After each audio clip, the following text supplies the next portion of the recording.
नमस्कार, मैं हूं दीपाली राणा। आप देख रहे हैं सीएनबीसी आवाज स्पेशल विघ्नहर्ता के वेल्थ मंथ। और सबसे पहले तो हमारे सभी व्यूअर्स को हमारी पूरी टीम की तरफ से हैप्पी गणेश चतुर्थी।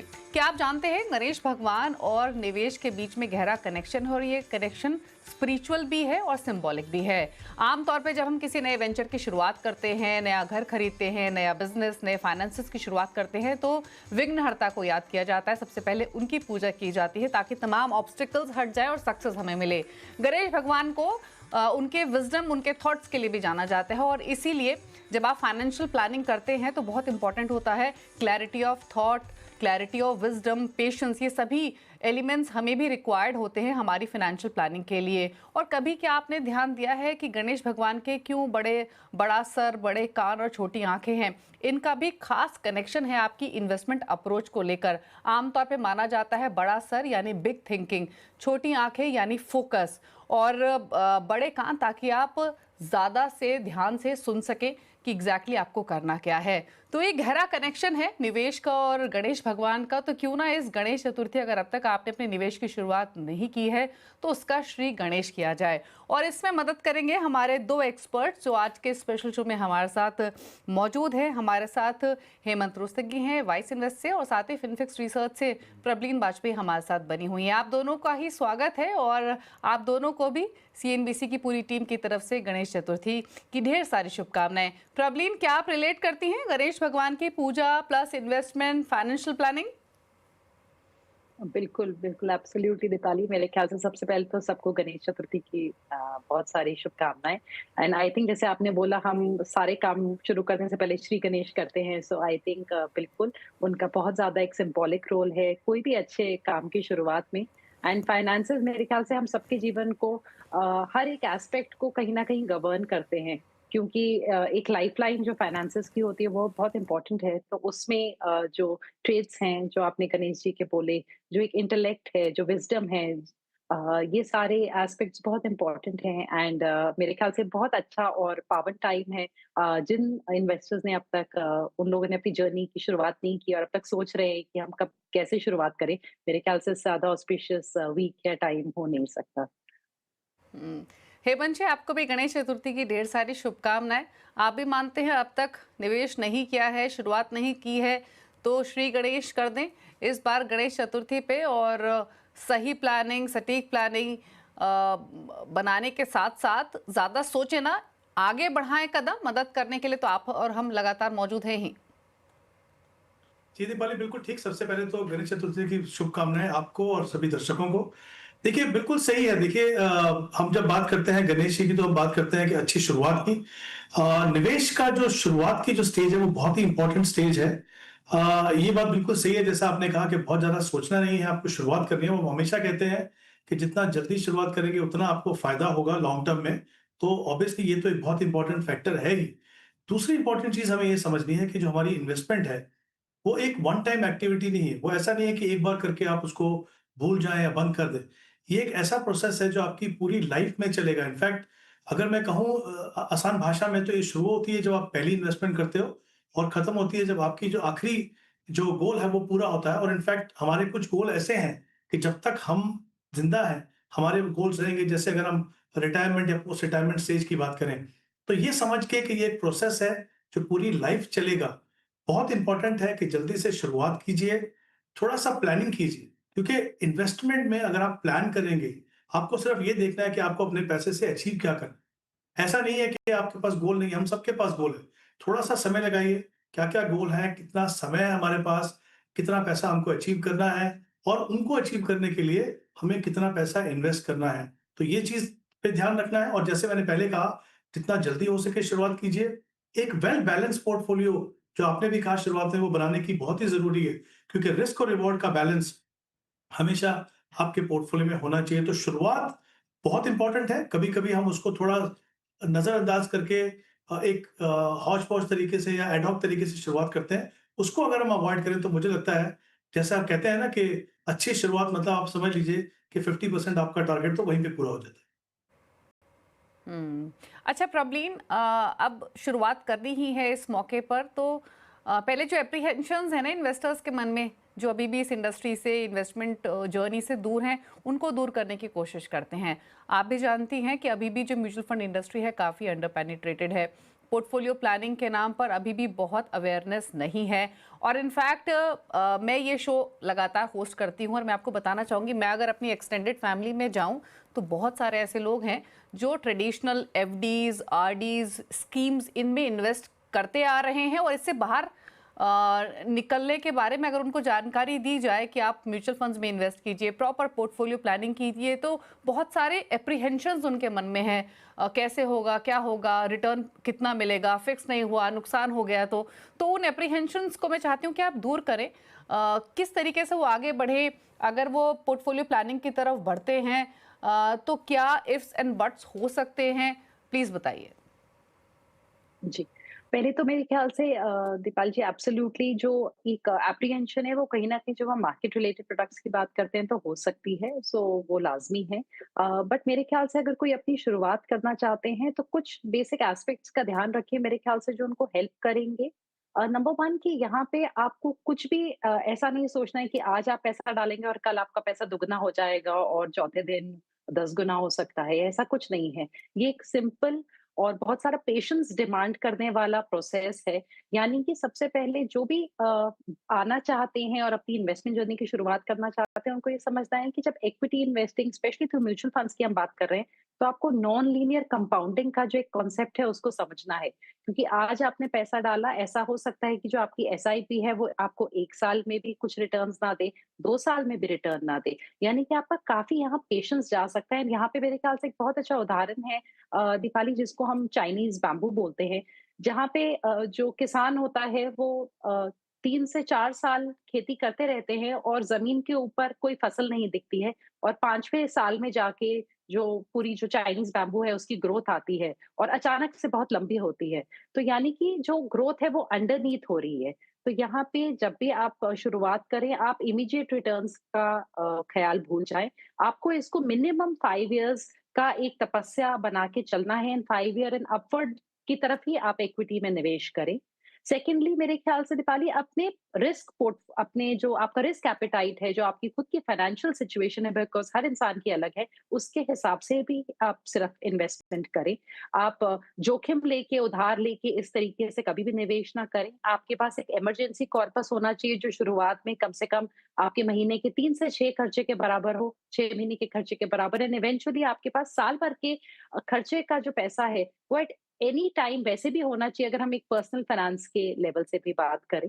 आप जब निवेश कर रहे हैं तो आपको एक बैलेंस पोर्टफोलियो बनाना है, जैसे अभी हेमंत जी ने भी बोला, तो आप मार्केट्स में एसआईपी के द्वारा भी लंबे समय के लिए निवेश करिए, साथ में पीपीएफ, ईपीएफ जैसे प्रोडक्ट्स को भी यूज करिए, सो दैट आपके पास फिक्स्ड इनकम का भी कुछ वहां पे मात्रा है आपके पोर्टफोलियो में। इसके अलावा आपको अपने health cover, life covers definitely रखने हैं, ताकि आप जब मार्केट्स डाउन है और जरूरत पड़ गई पैसे की, तब आपको अचानक से वहां से पैसा ना निकालना पड़े कि आपके पास हेल्थ कवर ही नहीं था, तो आपको एक हॉस्पिटल बिल के लिए अपनी पूरी एसआईपी तोड़नी पड़ी।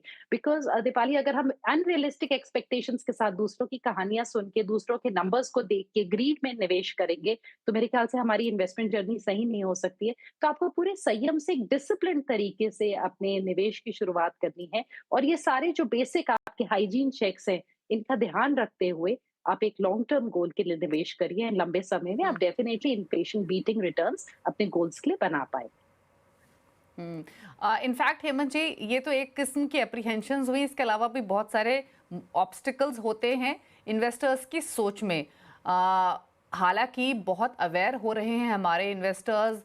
आपने देखा है योर मनी में भी बहुत यंग इन्वेस्टर्स भी हमारे पास आते हैं जो कि बड़े गोल्स लेकर आते हैं, सही प्लानिंग कर रहे हैं, बट फिर भी काफ़ी तबका ऐसा भी है, अगर आप यंग इन्वेस्टर्स के पास जाएं 25-35 साल वाले, वो सोचते हैं कि अभी पहले अपने शौक पूरे कर ले, निवेश के लिए तो बाकी उम्र पड़ी हुई है। मिडिल एज में जाएंगे 45-50 वाले, वो सोचेंगे कि शायद अभी बहुत लेट हो चुका है, म्यूचुअल फंड इन्वेस्टमेंट के लिए तो लॉन्ग टर्म होराइजन चाहिए, अभी 5-10 साल में क्या ही हो पाएगा। सिमिलरली एक सीनियर सिटीजन की कैटेगरी हो जाती है। तो इस तरीके के जो सोच में ब्लॉकेजेस हैं वो भी काफ़ी हैं इन्वेस्टर्स के मन में। अब आप बताइए कि हर एज ब्रैकेट में भी प्लानिंग की जा सकती है, हालांकि जो प्लानिंग स्ट्रैटेजी है वो डेफिनेटली डिफर हो सकती है। जी दीपाली, आई थिंक ये बहुत ही इंपॉर्टेंट एस्पेक्ट है। जैसा आपने कहा कि काफी बार जो यंग निवेशक होते हैं, जो यंग इन्वेस्टर्स हैं, उनको लगता है कि बहुत लंबा समय है, तो अभी जल्दी क्या है, आराम से शुरुआत करेंगे। बट आई थिंक कहीं न कहीं आपको बहुत महँगा पड़ता है। मैं एक छोटा-सा एग्ज़ाम्पल देता हूँ आपको। अगर आप 25 साल की उम्र में 10,000 की एसआईपी करते हैं, अगर हम 12% का रिटर्न मान के चलें, तो 35 साल के बाद आपको करीब 5.5 करोड़ का कॉर्पस मिलेगा। यही अगर आप 10 साल डिले करते हैं उसको, आप 35 साल से इन्वेस्ट करते हैं, तो उतना कॉर्पस बनाने के लिए आपको 30,000 रुपीज़ इन्वेस्ट करनी होगी, यानी 3 गुना। हर 10 साल जो अपने इन्वेस्टमेंट प्रोसेस को आप जो डिले करेंगे, उसमें 3 गुना आपको इन्वेस्ट करना होगा, उतना ही कॉर्पस बनाने के लिए। तो आई थिंक सबसे पहले हर निवेशक को ये समझना है कि ये सोचना कि अभी रिटायरमेंट बहुत दूर है या बच्चों की पढ़ाई बहुत दूर है, उसको आराम से करेंगे, वो कहीं न कहीं आपको बहुत महँगा पड़ता है। दूसरा, आपने जैसा कहा, वो 3 मेजर जो एज ग्रुप्स होंगे, उस समय पे हम बात करते हैं, जैसे 20 से 25 साल या 25 से 35 साल और 35 से 45 साल, ये बहुत ही इंपॉर्टेंट स्टेजेस हैं किसी भी निवेशक के लिए। तो देखिए, अगर हम 20 से 25 की बात करें, हालाँकि मैं इससे पहले एक और चीज़ कहना चाहूँगा कि इन्वेस्टमेंट के काफ़ी सारे थंब रूल रहते हैं, जहाँ पे हम देखते हैं कि कितना पैसा इक्विटी में, कितना पैसा डेट में जाए। बट मेरा हमेशा ये मानना है कि आपकी अपनी खुद की जो पर्सनल सिचुएशन है, आपके जो गोल्स हैं, उसके हिसाब से आप इन्वेस्टमेंट कीजिए, तो आपकी जो एसेट एलोकेशन, जो बहुत ही इंपॉर्टेंट एस्पेक्ट है आपकी इन्वेस्टमेंट का, आप देखेंगे कि वो बिल्कुल आपके फेवर में हमेशा काम करेगा। तो 20 से 25 साल की हम बात करें, उस एज ग्रुप में ऐसे लोग हैं जिन्होंने शायद अभी-अभी इन्वेस्ट काम करना शुरू किया हो, जॉब करना शुरू किया हो, या कुछ ऐसे होंगे जिनके पास थोड़ा बहुत पैसा होगा। तो ये बहुत ही इंपॉर्टेंट स्टेज है अपने इन्वेस्टमेंट प्रोसेस को शुरुआत करने के लिए, समझने के लिए कि जैसे अभी प्रवीण ने बात की, हम बात कर रहे थे कि मार्केट डे प्रोडक्ट में जो डर रहता है, वो डर निकालने के लिए आपके पास बहुत ज़्यादा समय नहीं है, बहुत ज़्यादा पैसा नहीं है, इनफैक्ट समय आपके पास बहुत है। तो अगर आप गलती भी करेंगे, तो छोटे अमाउंट पे करेंगे, और जब तक आप उस स्टेज पे पहुँचेंगे कि आपके पास बड़ा पैसा इन्वेस्ट करने के लिए, तब तक जो डर, जो मिसकंसेप्शंस हैं, तब तक निकल चुके होंगे। अगली स्टेज की अगर आप बात करें, मान लीजिए 25 से 35 साल, तो ये बहुत ही इंपॉर्टेंट स्टेज है, क्योंकि यहाँ पे ऐसे लोग हैं जो 8-10 साल से काम कर रहे होंगे, या जिन्होंने अपना करियर अभी शुरू कर दिया होगा। तो सबसे पहले रिस्क मैनेजमेंट पे ध्यान दीजिए। एंश्योर कीजिए कि आप life insurance, health insurance, emergency fund आपने बनाया है, अपने गोल्स को आप यहाँ पे रिफाइन कर सकते हैं, क्योंकि ये बहुत इंपॉर्टेंट स्टेज है। और अगली स्टेज की अगर मैं बात करूँ 35 से 45, तो तब तक आपके कुछ गोल्स के लिए आपने पैसा निकालना शुरू कर दिया होगा। आपका फोकस हम्म। क्लियरली, आपका जो फोकस है वो रिटायरमेंट पे होना चाहिए कि आपका रिटायरमेंट गोल आपने ठीक से किया कि नहीं। तो ये ऐसी स्टेजेस हैं जहाँ पे हर स्टेज पे आपको एक सही डायरेक्शन में अपने पोर्टफोलियो को रखना है, ताकि जितने भी इंपॉर्टेंट गोल हो, जितना भी बड़ा पैसा आपको चाहिए, वो आप पूरा कर सके। हम्म। सिर्फ प्लानिंग की जरूरत है और उसको फॉलो करने की जरूरत है। अच्छा, प्रबलिन, एक चीज़ और बताइए, टाइम होराइजन के हिसाब से जो रिस्क एपेटाइट है, उसको प्लान करना कितना इम्पोर्टेंट है? क्योंकि आज की डेट में ऐसे इन्वेस्टर्स भी हैं जो 2 साल का, 3 साल का नज़रिया लेकर भी अग्रेसिव अप्रोच के साथ आगे बढ़ना चाहते हैं। But I am sure thumb rule होता है इन्वेस्टमेंट का, रिस्क टेकिंग एपेटाइट का भी। टाइम होराइजन के हिसाब से किस तरीके की एपेटाइट रखे? 15 साल, 20 साल का नज़रिया है तो क्या अप्रोच रखे? 2 से 5 साल का नज़रिया है तो अप्रोच क्या रखे? जी, दीपाली, एब्सोल्युटली। जो सबसे ज़्यादा मेरे ख़्याल से जहाँ पे इन्वेस्टर्स मात खाते हैं, वो यही है कि शायद वो सेम रिटर्न्स एक्सपेक्ट कर रहे हैं और इन्वेस्टमेंट होराइज़न को कई बार उसमें ध्यान नहीं देते हैं। और जो हमारा कंपाउंडिंग का फ़ॉर्मूला है, उसमें जो हमारा टाइम एलिमेंट है, वो बहुत ही इम्पोर्टेंट है। सो टाइम एलिमेंट पे आपकी नज़र रहनी चाहिए। अगर मार्केट्स में आपका पैसा 1 से 3 साल के लिए आ रहा है, तो हमें वहाँ जोखिम नहीं उठाना है, बिकॉज़ जो भी आपका असल लगा है, हमें कैपिटल प्रिजर्वेशन पे वहाँ फ़ोकस करना है। आपके रिटर्न्स बने, बट उतने ज़्यादा बन नहीं सकते, और इस रियलिटी को हमें एक्सेप्ट भी करना है कि अगर आपने मार्केट्स में पैसा लगाया और आपका होराइज़न सिर्फ 2 साल था, तो आप कुछ ऐसा प्रोडक्ट ले सकते हैं जहाँ पे आपको ज़्यादा टैक्स एफिशिएंसी हो सकती है, तो आपके पोस्ट टैक्स रिटर्न्स बेटर हो सकते हैं as compare to fixed deposit probably. But ऐसा नहीं है कि आपके सुपर नॉर्मल रिटर्न्स होंगे। तो सबसे पहले आप टाइम होराइज़न के हिसाब से अपना रिस्क को आपको थोड़ा रिड्यूस करना है, कि अगर आपका टाइम थोड़ा कम है, तो आप थोड़ा कम जोखिम उठाइए। सो 1 से 3 साल में आप प्रोबेबली ज़्यादा डेट फंड्स की तरफ या इनकम प्लस आर्बिट्राज टाइप के फंड्स की तरफ जाएँगे, या आपको जहाँ पे कैपिटल प्रिजर्वेशन पे फोकस रखना है, रिस्क आपका कम होना चाहिए। अगर आपके पास लेट्स से 3 इयर्स टू 5-6 इयर्स का होराइज़न है, तो आप बीच के कहीं पे सेगमेंट में हैं, तो वहाँ पे आप हल्का-फुल्का, depending on your own situation, because जैसे हेमंत जी ने बोला, हर इंसान की, हर निवेशक की जो अपनी जर्नी होती है। तो जो मेरा रिस्क एपेटाइट है, वो शायद मेरी उम्र के किसी व्यक्ति का नहीं होगा, उनका अलग होगा। तो अगर आपका हल्का रिस्क एपेटाइट है वहाँ पे, तो आप प्रोबेबली एक लार्ज कैप या फ्लेक्सी कैप फंड भी उठा सकते हैं। पर अगर आपका और थोड़ा हुँ, कम रिस्क एपेटाइट है, एंड रिस्क एपेटाइट को जानने के बहुत तरीके होते हैं, हमारे पास बहुत सारे ऐसे मॉडल्स हैं जिनके थ्रू आपको निकल आता है आपका रिस्क एपेटाइट। तो आप हाइब्रिड्स में जी, जाइए दीपाली, जैसे कि बैलेंस्ड एडवांटेज फंड्स हो गए और मल्टी एसेट एलोकेशन फंड्स। और अगर बहुत लंबा टाइम है, तब डेफिनेटली आप ज्यादा इक्विटी की तरफ रहिए, बिकॉज लंबे समय में आप वो पैसा अपने लिए बना पाएंगे। एक रिटायरमेंट गोल के लिए अगर हम बात करें दीपाली, तो अगर आज आपका खर्चा हुँ, 50,000 है, तो 12 साल में वो खर्चा आपका डबल हो जाएगा, घर का 1 लाख हो जाएगा। और अगर आपको 60 टू 90, अगर आपको 30 साल की जिंदगी मान लीजिए उस पैसे पे चलानी है, तो in let's say remaining 12 years में आपको एक 4 करोड़ से प्लस का कॉर्पस अपने लिए खड़ा करना होगा, जिसके लिए अगर आप बहुत कम रिस्क लेके निवेश करते हैं, तो आपको बहुत जी, ज्यादा निवेश करने की जरूरत होगी। तो वहां पे आपको थोड़ा हुँ, हाई रिस्क में जाना है। हुँ, हुँ। चलिए रुक रहे हैं इसी के साथ एक ब्रेक के लिए और ब्रेक के उस पार प्रॉपर पोर्टफोलियो प्लानिंग पर करेंगे चर्चा। कहाँ निवेश करें, किन पॉकेट्स में करें और लमसम करें या एसआईपी करें, करंट मार्केट सिनेरियो में क्या बेस्ट अप्रोच होनी चाहिए, इस पर भी करेंगे बातचीत एक छोटे से ब्रेक के बाद।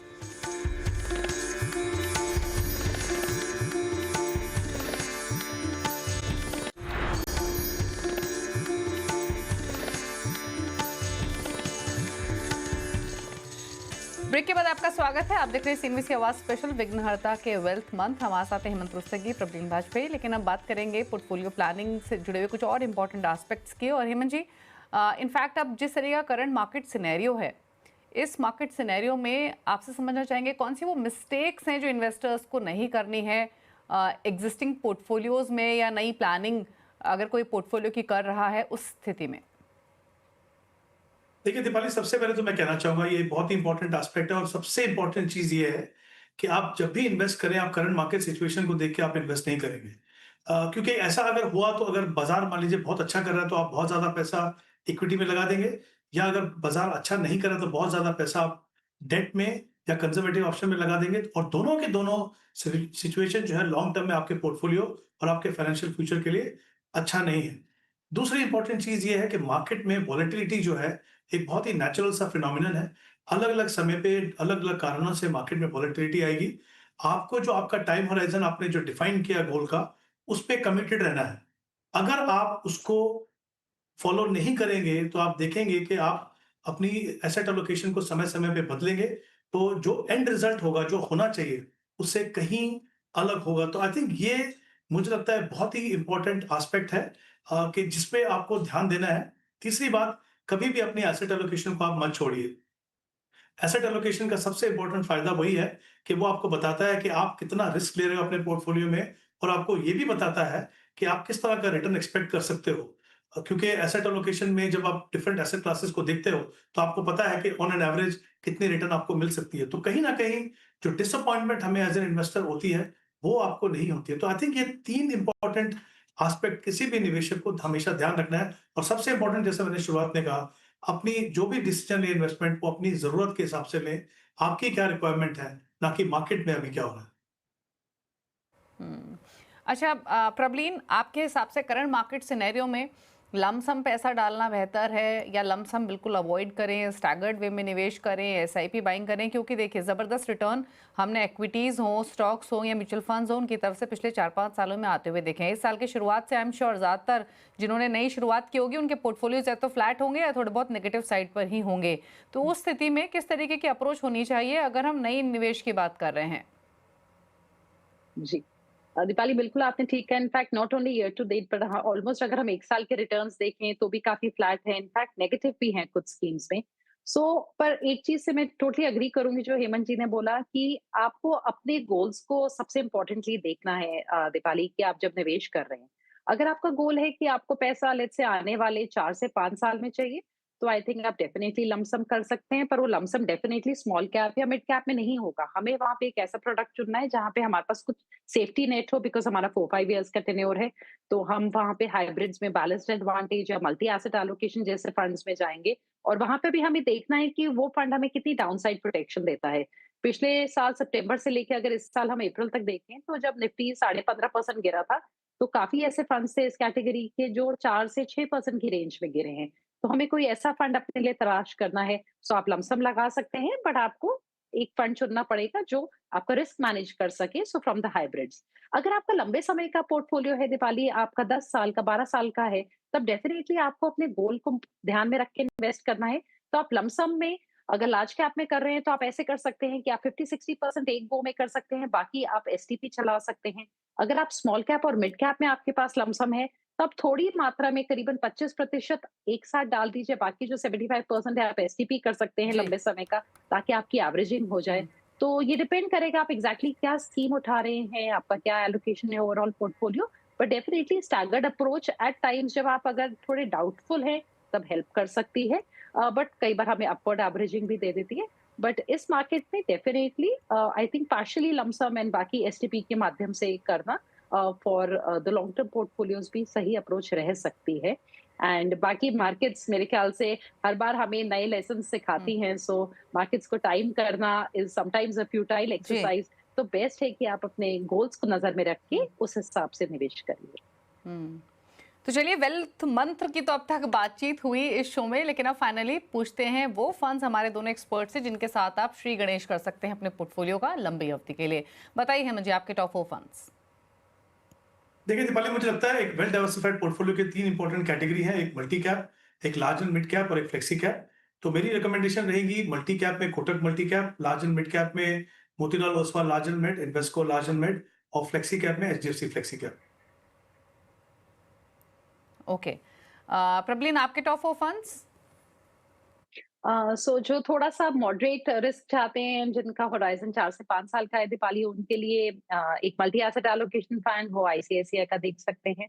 उसके अलावा जिनका थोड़ा लंबा होराइजन है, वहां पे एक पैसिव फंड है डीएसपी या किसी और अच्छे फंड हाउस का, निफ्टी का इक्वल वेट इंडेक्स जो टॉप 50 कंपनीज में हमें इक्वल एलोकेशन देता है। उसके साथ निपॉन का मल्टी कैप जिसमें हमें थोड़ा मिड और स्मॉल भी मिल जाएगा लार्ज कैप के साथ।